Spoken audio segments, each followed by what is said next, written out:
Torna a Venezia il Capo dello Stato per una visita a Lampo, mostra del cinema e biennale dell'architettura, le due tappe di Giorgio Napolitano. Attesa al Lido per il vincitore del Leone d'Oro, poche speranze per le opere italiane che non hanno convinto, da 15 anni vincono i film stranieri. Provocazione dei grillini a Mestre durante il Festival della Politica, Cacciari contestato per il buco di 881 milioni di euro del Comune di Venezia.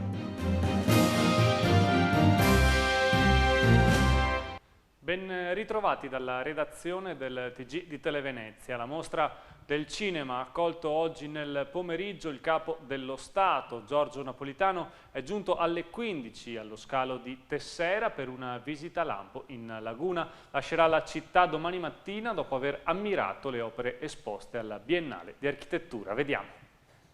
È la sua quinta volta in Laguna. Giorgio Napolitano, il Presidente della Repubblica, non rinuncia a visitare Venezia, la città a cui lo lega la forte amicizia con le famiglie Pellicani e Nono, e non rinuncerà domani mattina a visitare l'edizione 2013 della Biennale di Architettura, un appuntamento ricorrente durante il suo settennato e che si sta consolidando in questo secondo mandato.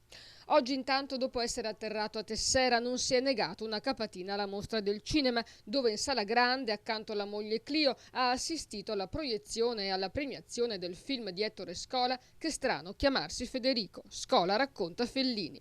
Il programma proseguirà serrato, forse ci sarà anche un incontro con il sindaco Giorgio Orsoni, inevitabili gli argomenti sulle emergenze della città, sui tagli alla cultura e sulla necessità di finanziamenti di cui soffre Venezia, anche per completare il buco rimasto al Lido dopo il fallimento dell'operazione Palacinema, avviata proprio con la Presidenza della Repubblica per festeggiare i 150 anni dell'Unità d'Italia nel 2006. Il Presidente alloggerà il Gritti, come sempre, e non mancheranno le polemiche per il dispendio di fondi inutile, dato che in prefettura esiste l'appartamento riservato proprio al Capo dello Stato durante le sue visite in Laguna.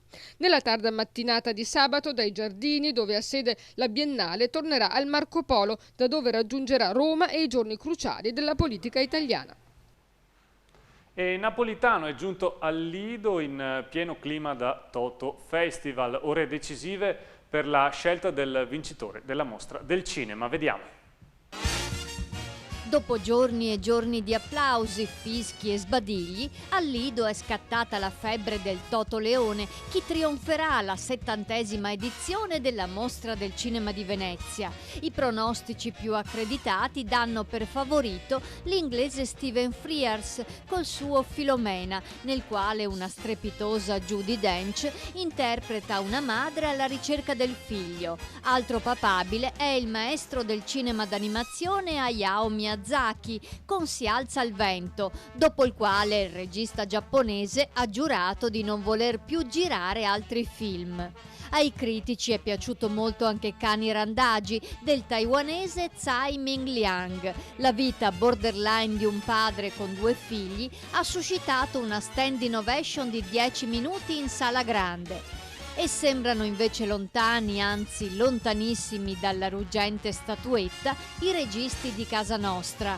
A meno che il presidente di giuria Bernardo Bertolucci non sia colto da improvviso slancio patriottico, difficile pensare che possano vincere Via Castellana Bandiera di Emma Dante, Sacro Gra di Gianfranco Rosi o il fischiatissimo Intrepido di Gianni Amelio, che guarda caso è stato l'ultimo italiano a vincere il Leone con il film Così ridevano nel 1998. Sembrano passati secoli.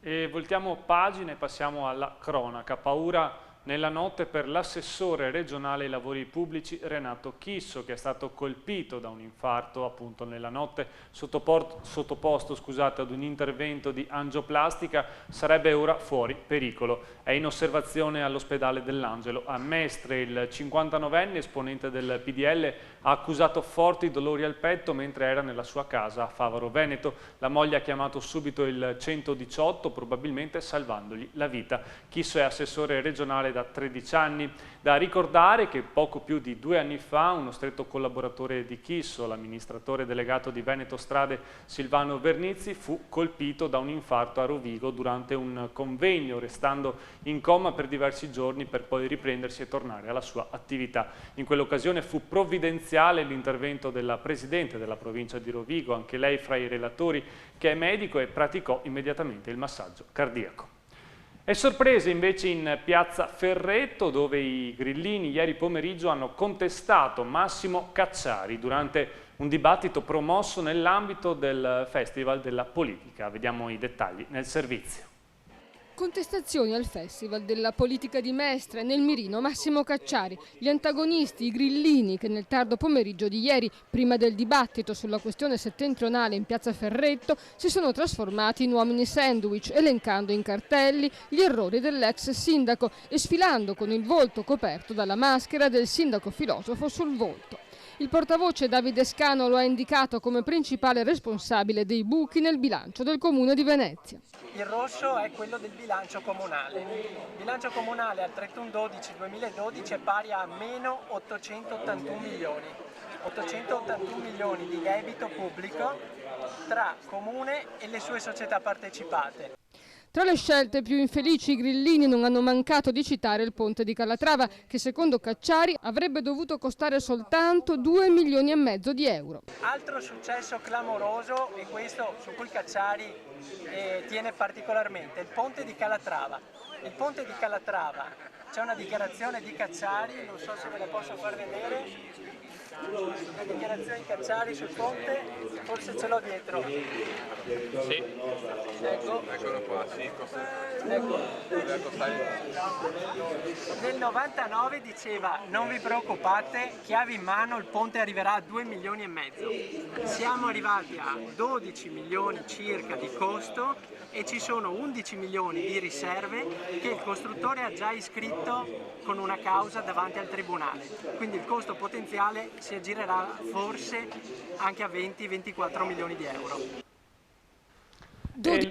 E le grandi navi arrivano in massa, aumentano sempre più i giganti del mare che vogliono far provare l'ebbrezza ai propri passeggeri di passare davanti a piazza San Marco, e qualcuno dà l'allarme. Vediamo.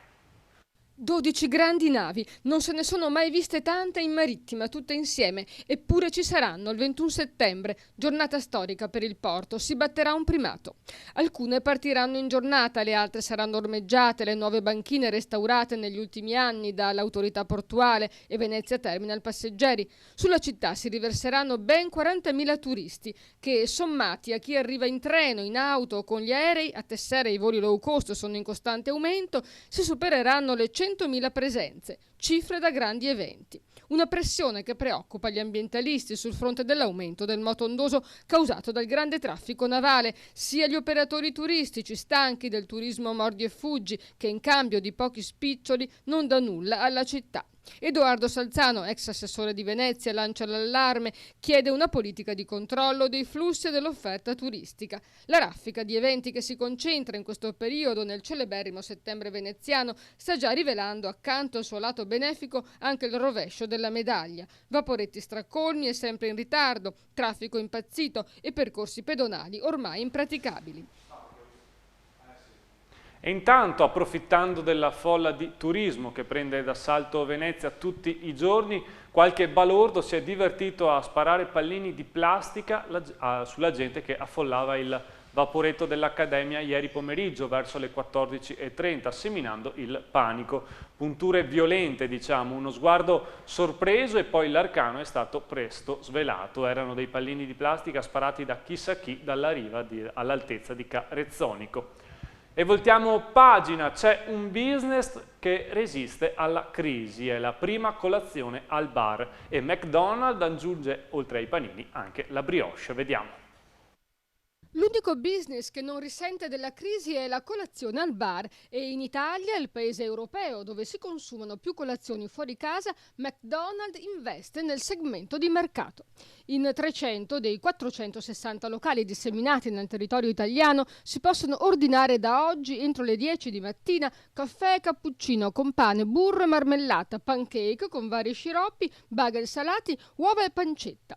I responsabili del marketing del gruppo non intendono lasciarsi sfuggire un'occasione così ghiotta. Oltre il 47% degli italiani prende il cappuccino con brioche fuori casa, contro il 31% della Spagna e il 17% della Francia. La prima colazione nel nostro paese crea un giro d'affari di 11 miliardi di euro l'anno e coinvolge ben 140.000 bar, un mercato che costituisce il 19% del mercato della ristorazione informale fuori casa. Più di un terzo di chi consuma la colazione al bar lo considera un piacere, un altro terzo una comodità e un altro terzo ancora un risparmio di tempo e di energie. Una passione, quella per cappuccino e brioche, più diffusa tra gli uomini, che costituiscono il 77% del mercato, e più al sud, e spendendo mediamente 2,30 euro. Arrestato un topo di appartamento nella notte dai carabinieri di Mira. Un 36enne del posto è stato colto in flagranza di reato mentre aveva appena asportato da una casa a Porto Menai capi di abbigliamento. Il rumore causato dal ladro mentre stava scardinando la porta del garage ha svegliato il proprietario, che ha chiamato immediatamente il 112. Ed ora uno sguardo all'area metropolitana con notizie brevi dalle province di Venezia, Treviso e Padova. A tener banco oggi soprattutto il tema dei centri storici. Animarli va bene, ma non troppo. Sentiamo perché.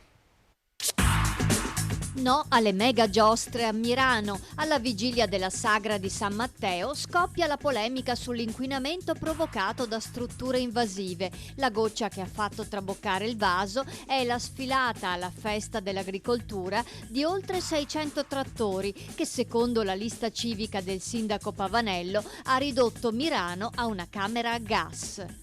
Il centro storico di Chioggia abbandonato a se stesso, è questa l'accusa di un gruppo di esercenti di Corso del Popolo che lamentano la mancanza di manifestazioni in grado di animare il cuore della città, come la Sagra del Pesce o la Notte Bianca. Se non si organizzano eventi, sostengono, Corso del Popolo dopo cena diventa un dormitorio.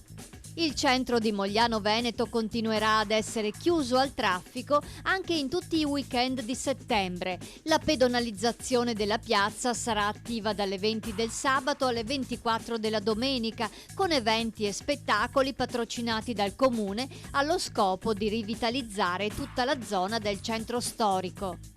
Pupazzi e acrobati invadono le strade di San Martino di Colle Umberto per la 14ª edizione di Burattini e Marionette, festival internazionale del teatro di figura, diretto da Alberto De Bastiani. Tra sabato e domenica sono previsti spettacoli, performance di artisti, laboratori per costruire giocattoli, bolle di sapone e tante altre magie. In aumento i casi di violenza domestica a Padova, ben 150 sono le famiglie in carico ai servizi sociali del comune per maltrattamenti a donne e minori e per sensibilizzare i suoi agenti il comando di polizia municipale ha avviato dei corsi di formazione proprio su questi temi: stalking, molestie, atti osceni e violenza sessuale. Il comune di Albignasego offre la possibilità di sostituire una pena detentiva o pecuniaria con un lavoro di pubblica utilità, una scelta già compiuta da 7 persone, tutti maschi e di età diverse, colpevoli di aver guidato in stato di ebbrezza. Assistiti da un tutor, ora si occupano della manutenzione di parchi e aree verdi. È il consueto appuntamento con le previsioni del tempo. Vediamo allora insieme che tempo farà nei prossimi giorni.